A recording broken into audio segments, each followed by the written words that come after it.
समय यात्रा सोचकर ही कितना अजीब लगता है ना? चलिए एक ऐसी क्लासिक पहेली से शुरू करते हैं जो इस पूरे कॉन्सेप्ट के दिल में बसी है। ये तो साइंस फिक्शन फिल्मों में अक्सर देखा होगा। कोई हीरो है जो टाइम में पीछे जाता है किसी बड़ी तबाही को रोकने के लिए। जरा सोचिए, अगर ये सच में मुमकिन हो तो क्या होगा। पर यही कहानी में एक जबरदस्त ट्विस्ट आता है। क्या हो अगर अतीत को बदलने की हर कोशिश असल में उसी घटना को अंजाम दे रही हो जिसे रोकने की कोशिश की जा रही थी। बस यही सोच हमें टाइम ट्रैवल के सबसे बड़े पैराडॉक्स मतलब विरोधाभास तक ले जाती है। अच्छा, तो इस विरोधाभास का जो सबसे मशहूर एग्जाम्पल है उसे कहते हैं ग्रैंडफादर पैराडॉक्स। और ये एक ऐसी लॉजिकल पहेली है ना कि टाइम ट्रैवल की कोई भी थ्योरी उससे ऐसे सुलझाना ही पड़ेगा, नहीं तो पूरी बात ही बेमतलब हो जाएगी। एक मिनट के लिए सोचिए, कोई टाइम में पीछे गया और अपनी जवानी के दिनों में अपने दादाजी से मिला और मान लीजिए किसी वजह से उन्हें उनके अस्तित्व को ही मिटा दिया। तो फिर क्या होगा? अगर दादाजी ही नहीं रहे तो फिर माता पिता का जन्म कैसे हुआ? और अगर वो नहीं तो फिर उस इंसान का जन्म कैसे हुआ? और अगर वो पैदा ही नहीं हुआ तो वो टाइम में पीछे गया कैसे? ये तो एक ऐसा लूप बन गया जो खुद को ही काट रहा है। एक लॉजिकल इम्पॉसिबिलिटी।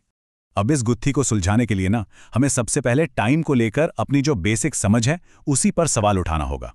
क्या टाइम सच में एक नदी की तरह बहता है या ये कुछ और ही है?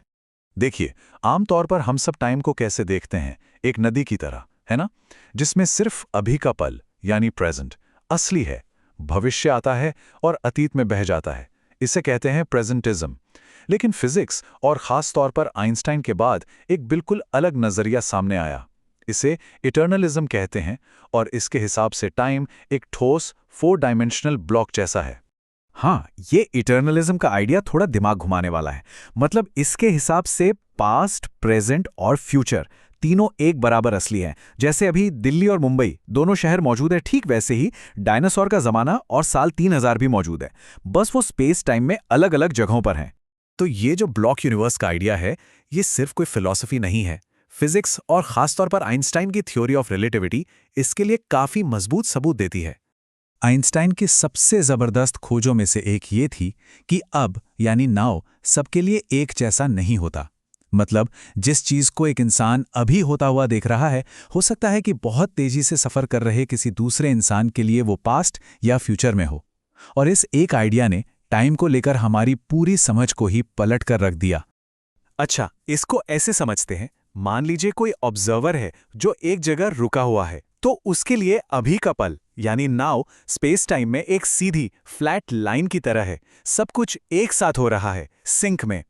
लेकिन अगर कोई दूसरा ऑब्जर्वर बहुत तेजी से उसके पास से गुजरता है तो उसके लिए अभी की वो लाइन झुक जाती है, टिल्ट हो जाती है।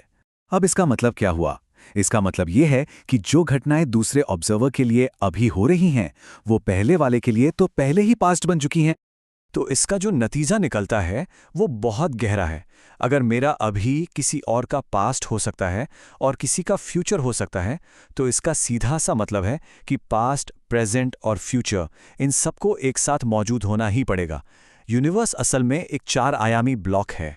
ठीक है, तो अगर हम मान लें कि हम ऐसे ही एक ब्लॉक यूनिवर्स में रहते हैं, तो फिर उन टाइम ट्रैवल पैराडॉक्स का क्या? उनका क्या होता है? इसका जवाब ना एक बहुत ही कमाल के प्रिंसिपल में छिपा है। रशियन फिजिसिस्ट इगर नोविकोव ने एक प्रिंसिपल दिया था जिसे कहते हैं सेल्फ कंसिस्टेंसी प्रिंसिपल। आसान भाषा में कहें तो यूनिवर्स पैराडॉक्स को अलाउ ही नहीं करता। अगर कोई पास्ट में जाता भी है तो वो सिर्फ वो ही कर सकता है जो इतिहास में पहले से ही हो चुका है। इतिहास को बदला नहीं जा सकता, क्योंकि वो टाइम ट्रैवलर तो हमेशा से ही उस इतिहास का हिस्सा था। जैसा कि ये सिद्धांत कहता है, टाइमलाइन खुद को एडजस्ट कर लेती है ताकि कोई विरोधाभास पैदा ही ना हो। हर एक्शन, हर कोशिश, वो सब कुछ पहले से ही उस कहानी का हिस्सा है जो हमेशा से लिखी हुई थी। चलिए अब देखते हैं कि ये प्रिंसिपल असल में काम कैसे करता है। एक बहुत सिंपल लेकिन शानदार एग्जाम्पल से समझते हैं।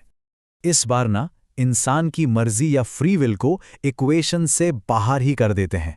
फिजिसिस्ट जोसेफ पोल्चिंस्की ने एक कमाल का थॉट एक्सपेरिमेंट किया। सोचिए, एक बिलियर्ड बॉल को एक वर्म होल में फेंका जाता है। वो पास्ट में निकलती है और अपने ही यंगर वर्जन से टकराकर उसे वर्म होल में जाने से रोक देती है। लो जी, हो गया पैराडॉक्स। ये तो सीधा सीधा विरोधाभास है। और यहीं पर इस सॉल्यूशन की खूबसूरती सामने आती है। यूनिवर्स इस पैराडॉक्स को होने ही नहीं देगा। होगा क्या? वो बिलियर्ड बॉल पास से एक ऐसे एंगल पर निकलेगी कि वो अपने यंगर सेल्फ को रोकने के बजाय उसे बस एक हल्की सी टक्कर देगी, एक ग्लांसिंग ब्लो। और मजे की बात यह है कि यही हल्की सी टक्कर उस यंगर बॉल के रास्ते को ठीक उतना ही मोड़ेगी जितना उसे वर्म होल में जाने के लिए जरूरी था, ताकि वो भविष्य में जाकर ठीक वही हल्की सी टक्कर दे सके। ये एक परफेक्ट सेल्फ कंसिस्टेंट लूप बन जाता है। कोई पैराडॉक्स नहीं, सब कुछ एकदम कंसिस्टेंट। ये सब बातें हमें कुछ बहुत गहरे फिलोसॉफिकल सवालों की तरफ ले जाती हैं। अगर पूरा यूनिवर्स एक फिक्स्ड 4 डायमेंशनल ब्लॉक है, तो फिर हमारी आज़ादी, हमारी फ्री विल का क्या मतलब है? अच्छा, इस पर मोटे तौर पर 2 तरह की सोच है। एक है फैटलिज्म, यानी भाग्यवाद। ये कहता है कि हमारे फैसले बस एक वहम हैं और हम सब एक पहले से लिखी हुई स्क्रिप्ट को फॉलो कर रहे हैं। लेकिन दूसरा नजरिया है कंपैटिबिलिज्म, और ये कहीं ज्यादा दिलचस्प है। ये कंपैटिबिलिस्ट व्यू इसे बहुत अच्छे से समझाता है। इसके मुताबिक हाँ, भविष्य फिक्स्ड है, लेकिन वो हमारे फैसलों की वजह से फिक्स्ड है। हमारे फैसले ही वो स्याही हैं जिससे इतिहास की कहानी लिखी जा रही है, भले ही वो किताब पहले से मौजूद हो।